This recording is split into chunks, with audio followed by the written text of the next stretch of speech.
Армысыз ба, құрметті көрермен, каналға қош келдіңіздер. Кетанов дәрісін көп мөлшерде қолданудың зияны. Кетанов ауырсынуды басатын күшті препарат, бірақ оны шамадан тыс қолдану денсаулыққа елеулі зиян келтіруі мүмкін. Оның негізгі зияндары мынадай: асқазан ішек жолдарына әсері. Бұл ауруды уақытша басатын дәрі асқазанның қабырғаларын тітіркендіріп, жараның немесе гастриттің пайда болуына әкелуі мүмкін. Ұзақ қолдану ішке қан кету қаупін арттырады. Бүйрек қызметінің бұзылуы. Бұл дәрі бүйрекке үлкен жүктеме түсіреді.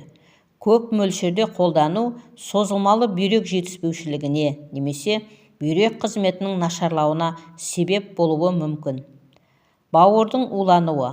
Кетановтың белсенді компоненттері бауыр арқылы өңделеді.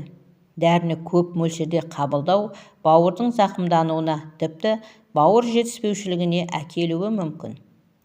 Қан ұюының бұзылуы.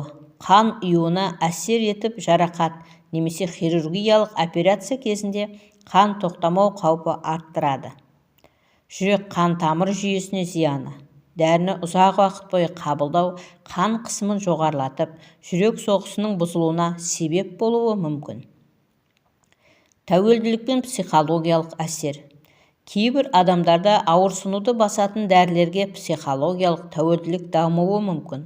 Бұл денсаулыққа қосымша психологиялық проблемалар тудыруы ықтимал.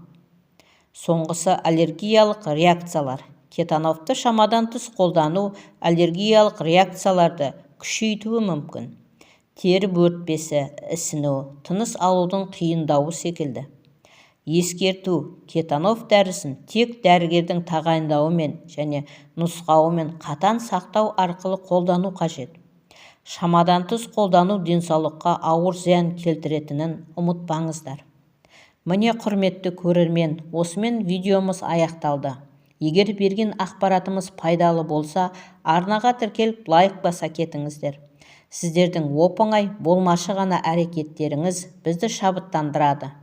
Келесі кездескенше аман сау болыңыздар. Ақпаратымыз пайдаларыңызға жарасын.